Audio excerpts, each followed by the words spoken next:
Good morning, my dear students. Uh, this is the third class of myself tax procedure and tax planning part. I am taking the tax planning part. You all know I am Professor Devdi Banerjee, and I have discussed in my first class about the syllabus, and now in this class, in my second class, I have discussed the basic concepts of tax planning, tax avoidance, tax evasion, and tax management, and also different distinguishing features of them. Now, in my this class onwards, I will basically focus upon tax planning with reference to some specific business decisions, and today my topic of discussion will be tax planning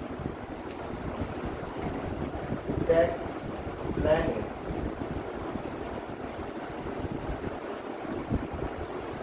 with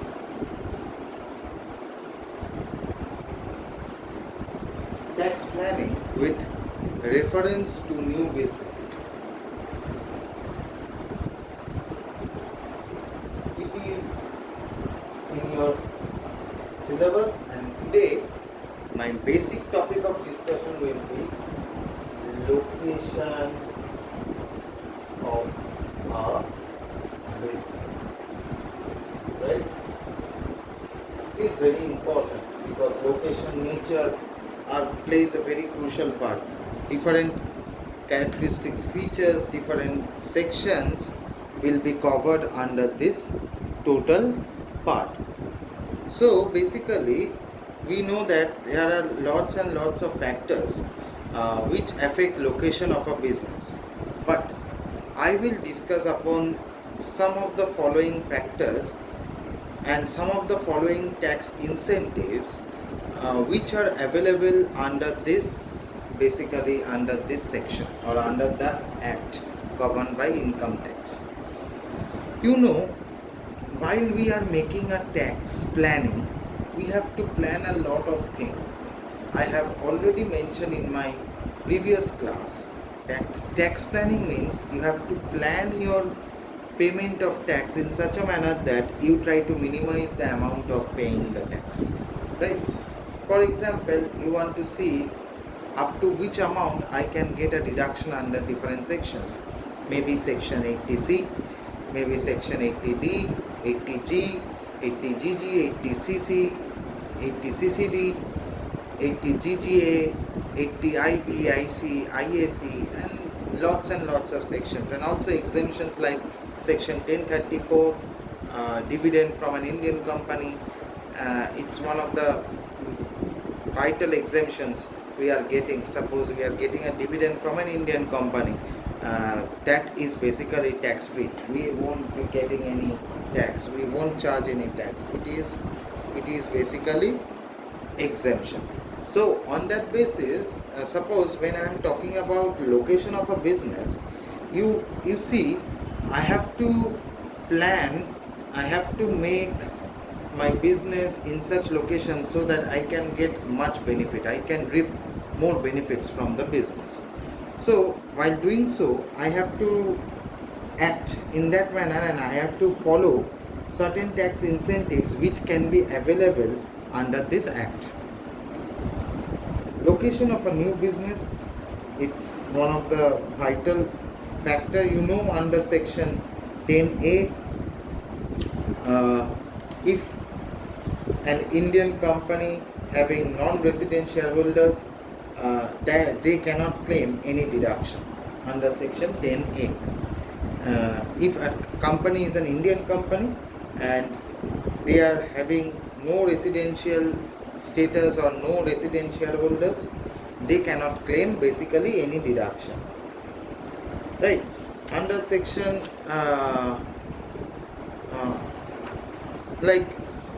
suppose under section 10AA, in case of a newly established units in special economic zone, means suppose you are opening a newly established units in a special economic zone.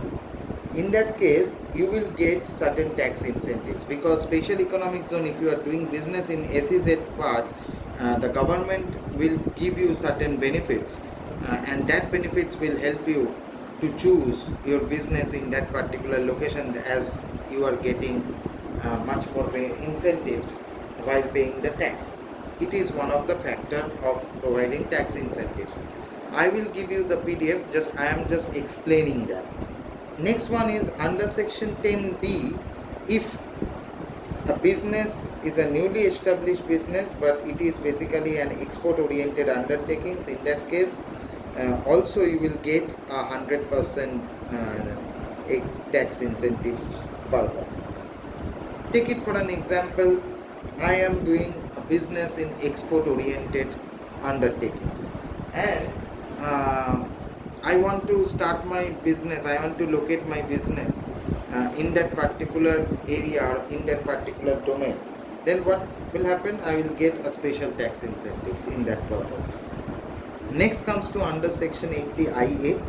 Suppose in respect of 80IA, we all know profits and gains of business and profession, and in this case 80IA, if profits and gains from an industrial undertakings which are engaged in infrastructural development like part, then also you will get any tax benefits, tax incentives. Industrial infrastructural development means they are taking any industrial development, and it is basically the hardcore infrastructural development of the industry. In that case, if you are trying to make any further development of the industry, then you will get a tax benefit under that regime. Next, under section 80 IAB also, it is also in respect of PGBP.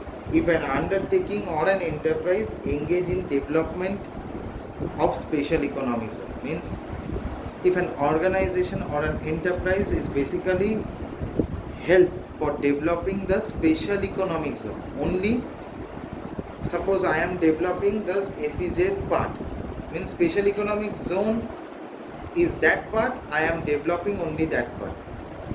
I am trying to improve the special economic zone where the business is basically, my business is going on. In that case also you will get tax benefit.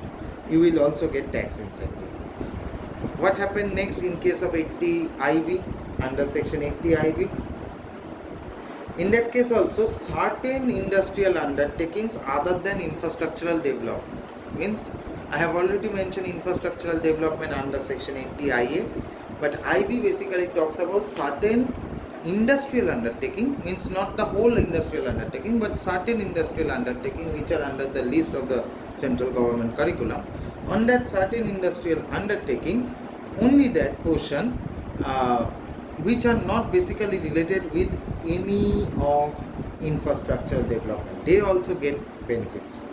Next comes to under section 80 IC, in respect of profits and gains of certain undertakings in certain special category of state. So the central government always focuses on certain categories of state. Those are getting some extra benefits, some extra fringe benefits, which each and every state which are considered as the developed state are not getting that benefit. If under section 80 IC, if it is arising from any profits or gains of any undertakings and which are basically located in any of these special category states, then I will get tax incentive while preparing my tax planning. Under section 80 ID, if in respect of profits and gains of hotel and convention centered in NCR, not central regions, means suppose I am doing many business in hotels or any convention center, and basically that hotels or convention centers are located in NCR regions, then you will also get tax incentives under section 80 ID while preparing for tax planning in case of location of a business. And finally, under section 80 IE, you are getting the tax profits and gains of certain undertakings, and as you are getting the profits and gains of certain undertakings in northeastern states, you know the 7 sister states, northeastern states like Arunachal Pradesh, Meghalaya, Mizoram, Manipur, Assam, Tripura, and these are basically the Nagaland is basically are the 7 northeastern states. If you are doing business over there, and if you are getting any profits or gains from doing business in those states, then also that section covers under section 80 IE, and you will get tax incentives which are available under that act. So this is what location of a business talks about when you are actually trying to plan tax planning with reference to a new business. So this is the topic of today's discussion. I am providing you the PDF of whatever I have discussed. Just go through the PDF before listening to my video. So thank you for the class. I hope you are trying to cope it up. I hope you are understanding it. If still you have any doubts of understanding it, please try to inform me, and I will definitely try to rectify it. If you have any doubt, I will try to help you out of that case. Thank you, class, for the patient hearing. Have a nice day ahead. Thank you very much.